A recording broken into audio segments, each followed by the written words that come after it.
飞机为什么能飞上天？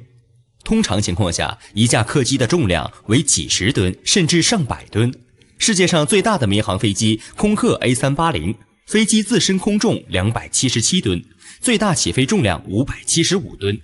因此，作为一个庞然大物，飞机想要在高空中进行的受控的持续动力飞行，并不是一件容易的事。那么飞机是怎样飞上天的？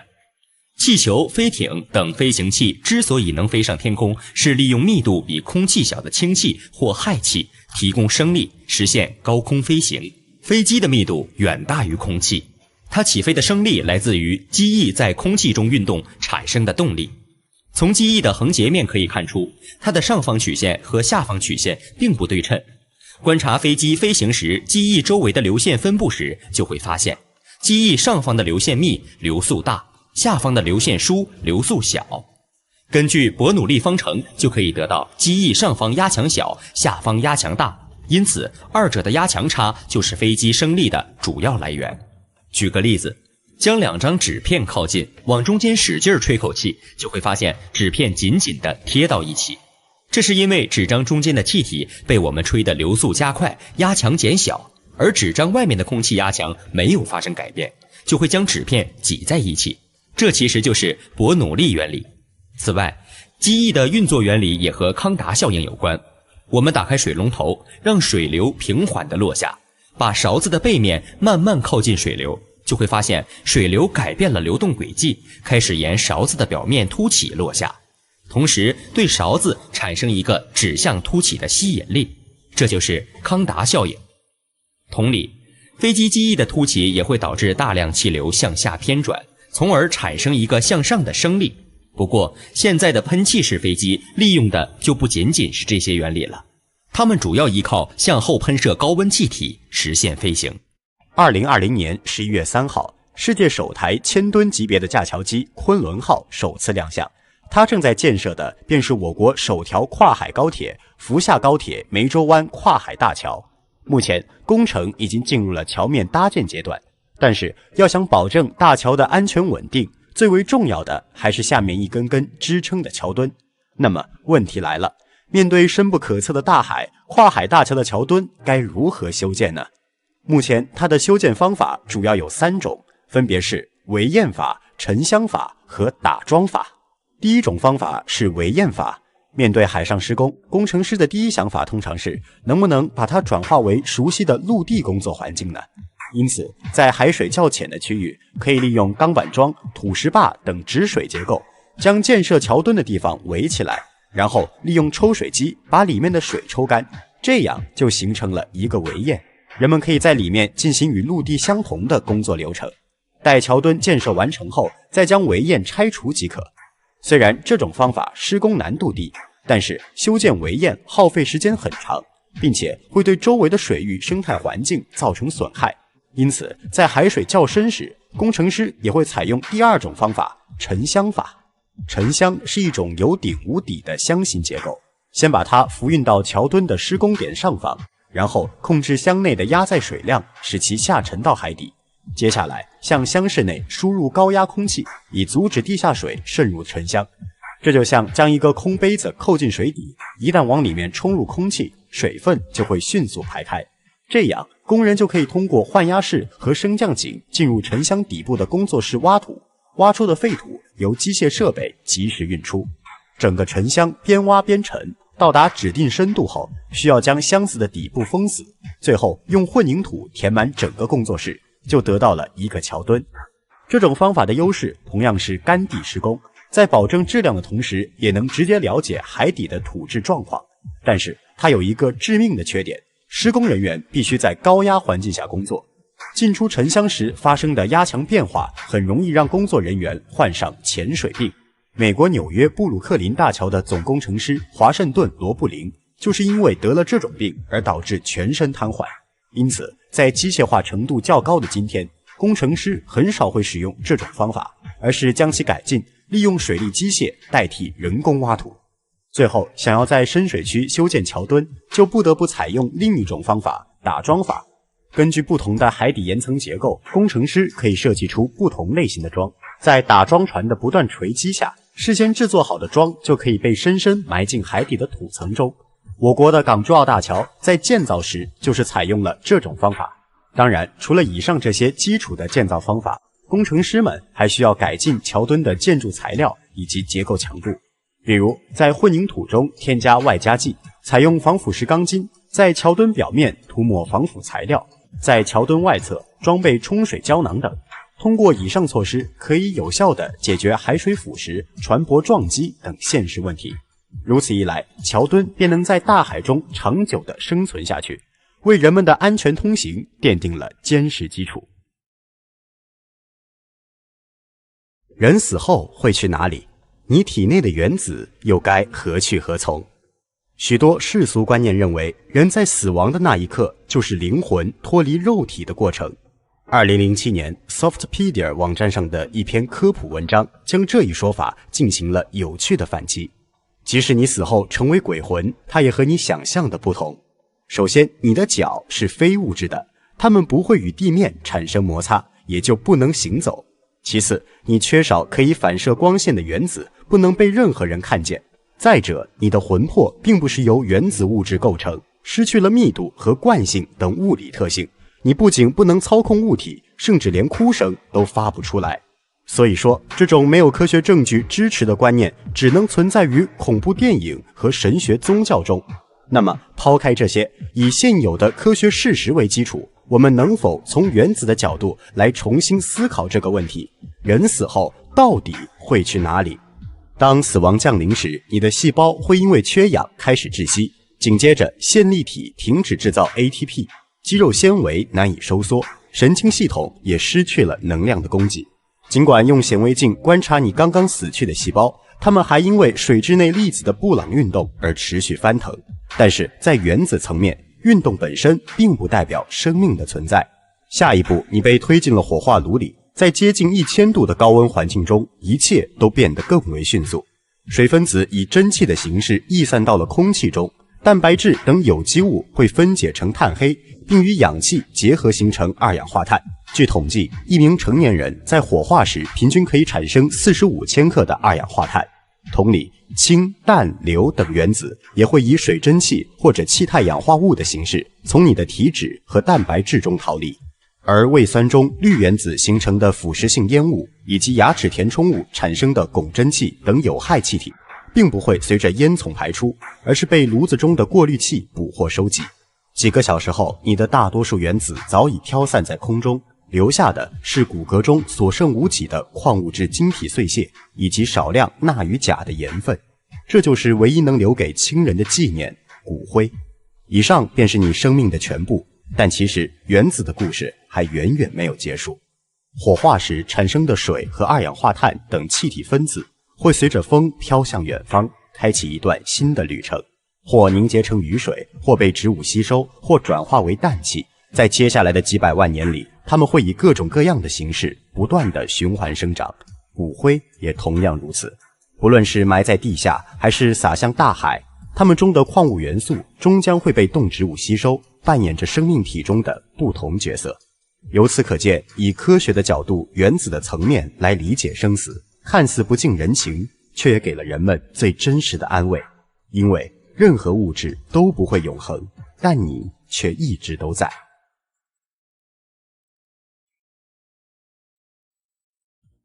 勒洛三角形是什么？勒洛三角形是一种特殊的圆弧三角形，由德国机械学家勒洛于19世纪首次发现并命名。画一个正三角形，然后分别以三角形的3个顶点为圆心，三角形的边长为半径，画3个圆。这3个圆相交的部分就被称为勒洛三角形。由勒洛三角形构成的3维立体结构改良后，可以得到麦斯纳四面体。将书本放在麦斯纳四面体上移动书本，有趣的一幕发生了。我们可以发现书本可以平滑地移动，并没有出现颠簸感，看起来就像是把书本放在普通的圆球上移动一样。换一杯水放在麦斯纳四面体上移动水杯，水杯可以平稳地移动，杯子里的水也不会洒出。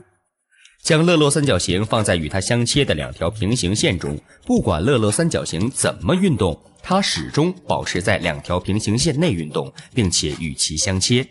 也就是说，勒洛三角形和圆形一样具有定宽性。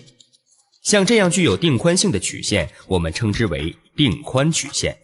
这也是井盖为什么大都是圆形的原因。当然，美国旧金山就有我们所提到的勒洛三角形井盖。不仅如此，20世纪50年代，德国工程师汪克尔利用三角转子旋转运动原理，制造出一款特殊的发动机。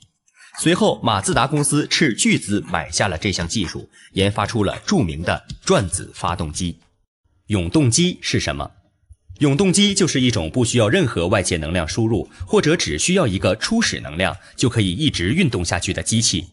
这个想法一经提出，就引起了很多人的关注。13世纪，一位叫亨内考的法国人提出了一种永动机的设计方案，被称作摩轮。它的主体是一个会转动的轮子，轮子的边缘均匀安装了12个短杆，每根杆子的端点都有一个铁球。亨内考认为，轮子左右两边球体的力矩不同，因此可以带动轮子持续转动。然而实际情况是，力矩大的一端铁球的个数少，轮子并不会一直运动，摆动几下便会停止下来。这个方案虽然失败了，但是人们始终没有放弃对永动机的研究。后来又陆续出现了水力永动机、磁力永动机等等，无一不以失败告终。时间到了19世纪中叶，在科学家们的不断努力下，伟大的能量守恒定律被发现了，即能量不会凭空产生，也不会凭空消失，只能从一种形式转化为另一种形式，或者从一个物体转移到另一个物体，而能量的总和是保持不变的。这条原理的提出使制造永动机的梦想彻底粉碎。这时又有人提出，能不能不违反能量守恒定律，从海洋或者大气中吸取能量转化为机械功呢？这就是第二类永动机。然而，经过大量的实验证明，1851年英国物理学家开尔文提出的另一条普遍原理，即物质不可能从单一的热源吸取热量，使之完全变为有用的功而不产生其他影响。至此为止，第二类永动机的幻想也破灭了。其实早在1775年，法国科学院就不再审查关于永动机的一切设计了。现在已经是21世纪了，虽然科技的发展日新月异，但毋庸置疑的是，永动机还是不可能实现。为什么白糖能阻碍水泥变硬？2014年1月，伦敦地铁发生了一件意外事故。原本用来填充电梯井的水泥不小心侧漏到了旁边的控制室里，如果不及时处理，凝固的水泥就会盖住重要的线路和开关。这时，抢修工人灵机一动，跑到便利店买了几袋白糖，并将它们撒进了水泥中，有效地减缓了水泥变硬的速度，为清理工作提供了极大的便利。那么问题来了，看似毫无联系的白糖为什么能阻碍水泥变硬呢？我们最常见的水泥是硅酸盐水泥，它的主要成分是硅酸3钙、硅酸2钙、铝酸3钙和铁铝酸4钙。向里面加入适量的水后，这些矿物就会发生水化反应，最终形成水化硅酸钙晶体，也就是水泥浆体的本体。而撒入的白糖会吸附在还没有来得及水化的硅酸3钙的颗粒上，并破坏粒子表面形成的水化硅酸钙晶核，从而阻止晶体的形成。因此，在施工过程中，工人也会将白糖作为凝缓剂添加到混凝土中。实验表明，原本需要1小时18分钟凝固的水泥，如果加入 0.04% 的白糖，凝固时间能够足足延长1倍。而巧妙利用这一特点，还能起到意想不到的作用。比如，搅拌车遇到了堵车的情况，司机可以向里面撒一些白糖，来防止水泥提前凝固。建筑工人可以在没有完全凝固的水泥表面喷洒糖水，等待一段时间后，再将表层的浆体冲刷掉，就能得到带有粗糙哑光效果的水泥地面了。当然，任何东西一过量就不太好了。如果在水泥中添加超过 1% 的白糖，它就会变成一滩废泥。第二次世界大战期间，法国人民就曾在德国部队的水泥中偷偷加入白糖，来阻碍他们的军事建筑。其实，除了白糖以外，一些常见的生活用品也可以在混凝土中发挥作用。例如，在水泥中加入洗衣粉，可以增强它的湿滑度，粉刷起来更加省力，但是会出现墙面泛霜、墙皮掉落等质量问题。在水泥中加盐可以起到防冻作用，让混凝土在0度到零下15度的低温环境中正常水化。但是因为氯离子会腐蚀钢筋，所以国家禁止向水泥中添加食盐。在水泥中加入秸秆可以增加混凝土的韧性和保温性，但是还需要解决虫蛀、氧化等难题。综上所述，虽然白糖、盐、洗衣粉等材料确实能够增强混凝土的性能，但是在现实生活中，基于成本、安全、使用效果等方面的考虑，还是要按照国家规定正确使用专业的混凝土外加剂。飞机上为什么不能带水银？水银在化学上也称作汞，常温常压下的以液态存在，相信小时候打碎过温度计的人对它一定不会陌生。但是想要将一只小小的水银温度计随身带上飞机，却被航空局明令禁止，这是为什么呢？20世纪初，当第一架飞机飞上天空的时候，它的机身采用的还是质朴的木材、布料、钢铁等。后来轻质金属铝的出现大大改变了飞机的构造，自此大多数的飞机都会采用铝镁合金作为蒙皮材料。面对如此坚硬的飞机外壳，为什么说一滴水银就可以轻易的毁掉呢？我们先来看一个实验，在方形铝板中滴上一滴水银，不久之后二者开始发生反应，大量的白色丝状物从小坑处不断凸起。这种现象究其原因归结于水银独特的化学性质，它可以溶解许多的金属形成合金。当水银与铝相遇之后，就会形成铝汞齐，而铝汞齐会破坏金属铝表面的氧化层，使得铝板持续不断地形成白色的氧化铝。也正是这个原因，使得水银被禁止带上飞机。虽然汞可以和大多数的金属形成合金，但这并不包括铁，因此铁粉常常被用于置换汞。除此之外，将铁钉靠近水银还会引起水银的剧烈抖动，使其不断地改变形状。而在金属前面看似活泼的水银，遇到其他物质则表现得极其冷淡，不溶于酸，也不溶于碱。将它倒入食用盐当中，二者更是互相不理睬。最后还必须提到一点，水银是一种剧毒性的金属，挥发之后产生的汞蒸气会对人脑和肝产生巨大的伤害。因此，这种外表美丽实则有害的金属，避而远之，尽少接触才是上策。水锤效应是什么？为了更加高效方便的运水，输水管道的内壁通常都制作得非常光滑，这样水流就可以在里面快速流动。但是，一旦将输水管道突然关闭，水流就会对阀门和管壁产生巨大的压力，就会像用一个大锤子给水管猛然一击。因此，在水力学中，这种现象被称为水锤效应，也叫震水锤。而如果将关闭的阀门突然打开，也会产生水锤效应，被称作负水锤。它们对水管的危害是非常严重的。当震水锤发生时，瞬间的压力可以达到水管正常压力的几十倍，甚至上百倍。随着水流的反复变化，压力会引起管道以及其他配件的震动，从而造成损坏、破裂、泄漏等严重后果。虽然说负水锤的破坏力没有震水锤这么大，但也不容小觑。因为突然打开阀门会使得管内压力降低，在外界气压不变的情况下，就会出现管道瘪塌的问题。那么水锤效应的危害这么大，有没有方法能够预防呢？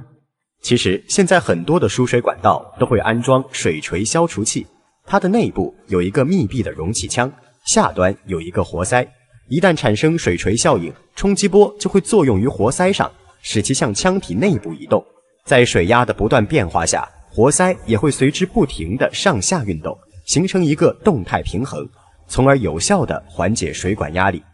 当然，水锤效应也不是一无是处的，利用水流落差受阻后产生的巨大压力，可以建造水锤泵。它能将水自动输送到20到100倍于进水落差的高处，结构简单，而且不需要外部能源，使用寿命长达30年。因此，自1809年正式在市场销售以来，水锤泵已经成为了一些行业必不可少的提水装置。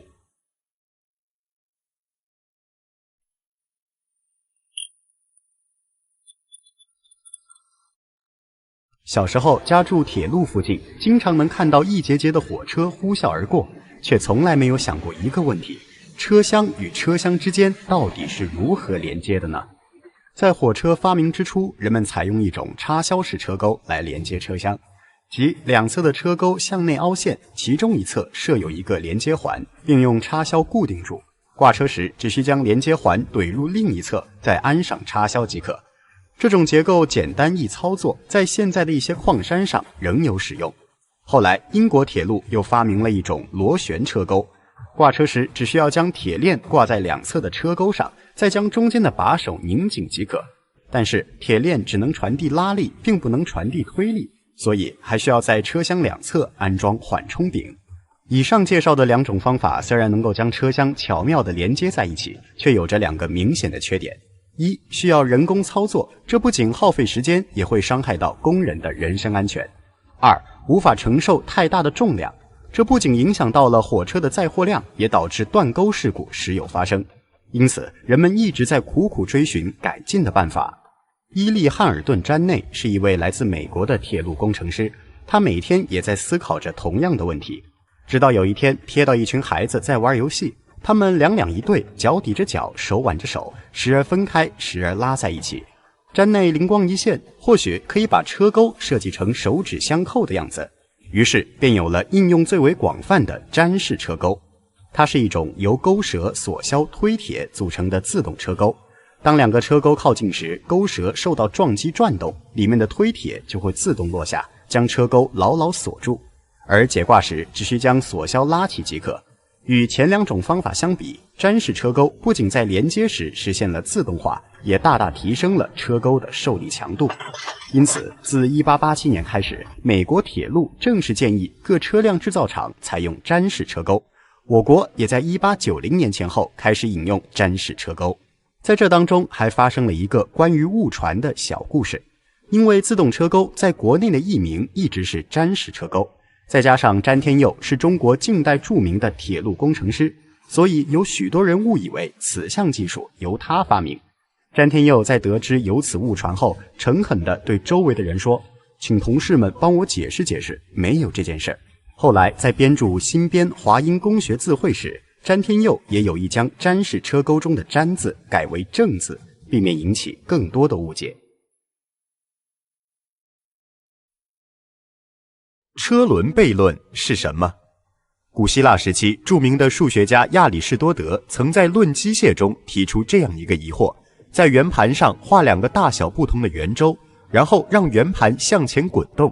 令人震惊的是，大圆在滚动一周的同时，小圆竟然也跟着滚动了一周。可是这两个圆的周长明明不同，因此这个奇怪又矛盾的发现被称作车轮悖论。那么为什么会发生这种情况呢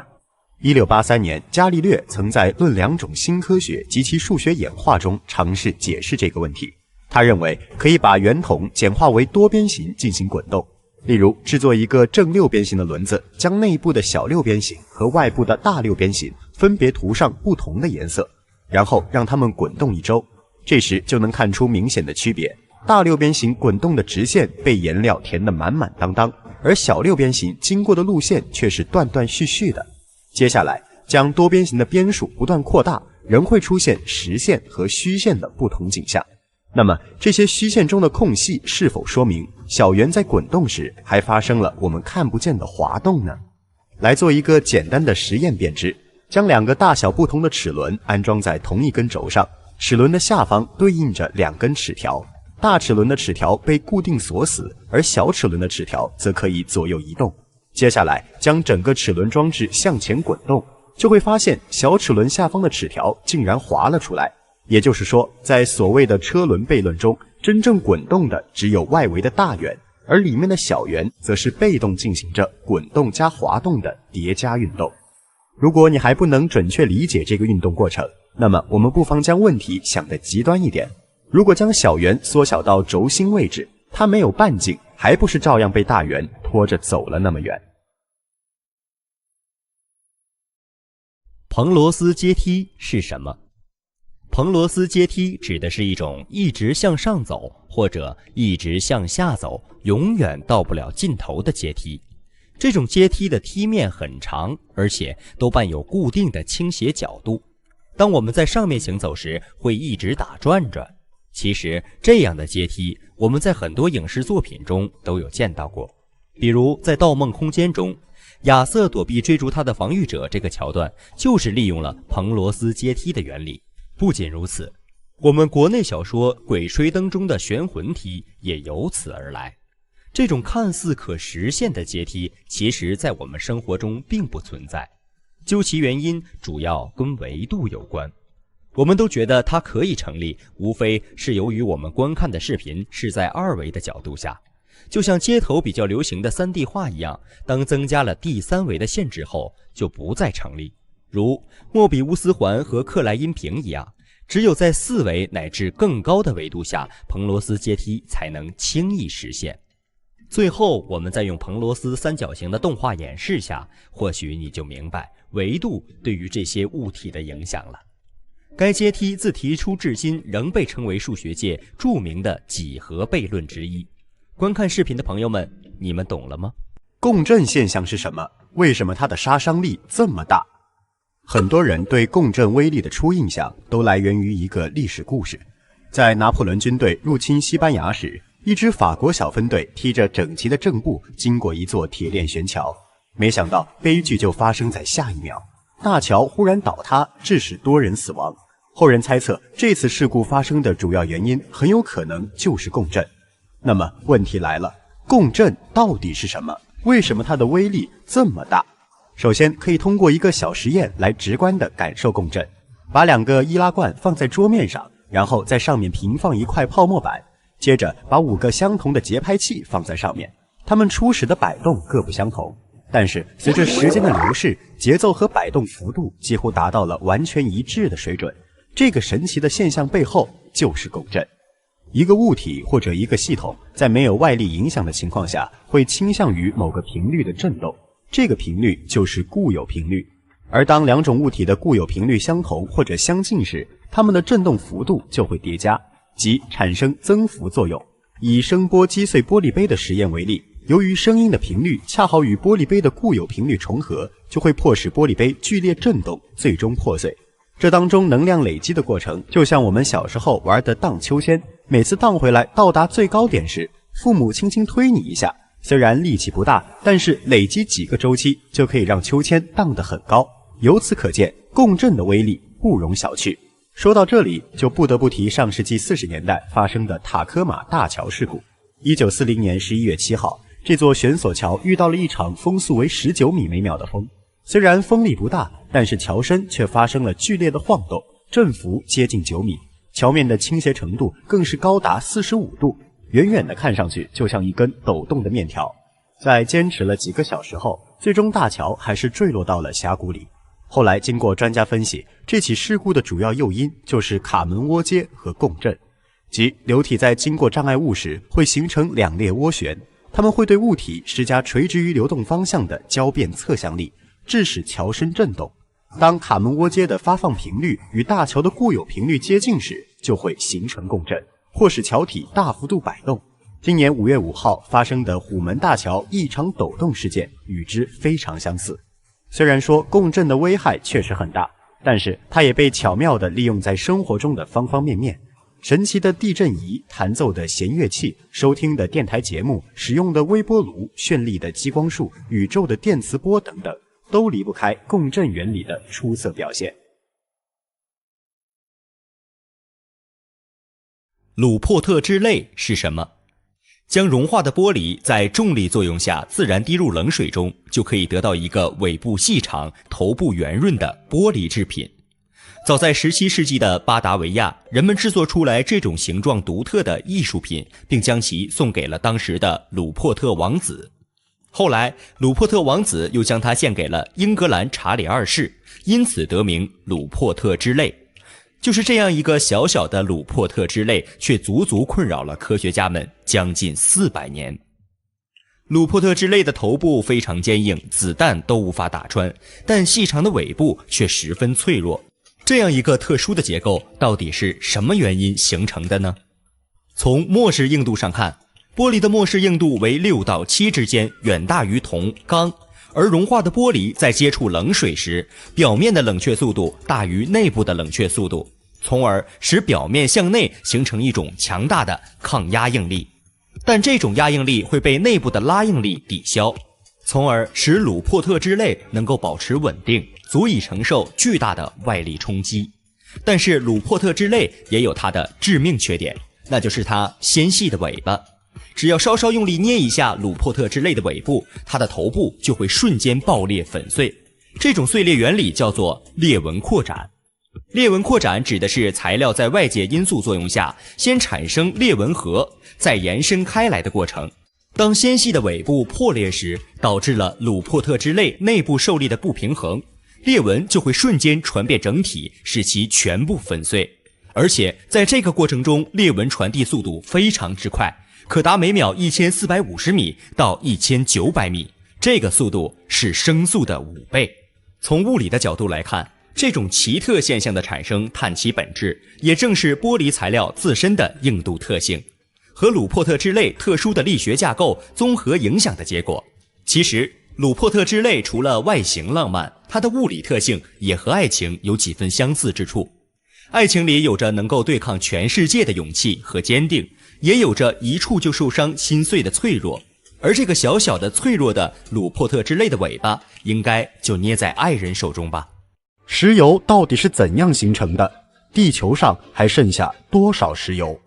作为工业的血液，石油的应用早已渗透到了生活中的方方面面。但是面对石油的产生原因这一基础问题，学术界却始终没有定论，而是存在着几种不同的观点。首先是石油的无机成因说，以俄国的化学家门捷列夫为代表。他认为，在地球最开始形成时，液态的铁和碳在相互作用后形成了碳化铁，储藏在了地球的深处，而后与下渗的地表水产生了作用，最终形成了石油类烃。然而，随着科研技术的不断进步，人们发现石油的化学成分中含有大量只有生物体内部才会出现的有机物，因此石油的有机成因说开始被广泛接受，即石油是古代海洋或湖泊中的生物经过漫长的演化形成的。但是在后来的油田开发中，人们又确实发现了无机成因的石油和天然气，于是石油成因的二元论诞生了。也就是说，石油既可以形成于无机物，也可以由有机物转变而来。当然，随着整个石油工业的发展，人类不仅在追溯石油的形成过程，更在注重如何将更多的石油开采出来。在很多人的印象中，似乎打一口井就能喷出油来。其实这种现象只发生在油田开采的初期，仅能够采出 5% 左右的石油。要想提高采收率，就必须依靠先进的开发技术。例如我国大庆油田所采用的3次采油技术。第一次利用地层自然压力将油顶出来，第二次向地层中注水，增加地层压力，把地层中的油挤出来，第三次向地层中注入化学聚合物，将油洗出来。目前3次采油技术的采收率最高可达 30%， 连续16年产油1000万吨以上，占大庆油田国内原油产量的1/3。但是面对愈发成熟的石油开采技术，人们的担忧情绪也开始蔓延。地球上剩余的石油还多吗？石油会被抽干吗？1949年，美国著名石油学家哈伯特预测，石油产量将在上世纪60到70年代达到顶峰，而后则会一直下降，直至完全耗尽。没想到上世纪70年代左右，石油产量真的开始下降。于是在媒体的大肆宣传之下，石油资源终将枯竭的言论深入人心。那么事实当真如此吗？据英国石油公司的报告显示，从1995年到2015年这20年间，全球已探明的石油储量不但没有减少，还上升了 50%， 从 1.1 万亿桶增加至 1.7 万亿桶。其实这和石油探测技术的发展息息相关。在过去，人类只能探测到地下浅层的石油，而随着勘探手段的不断精进，越来越多的深层石油被探测发现。而且因为开采成本过高，有相当一部分的石油并没有得到开发。所以说，就目前而言，人类该担心的并不是石油储量问题，而是能不能找到取而代之的清洁能源呢？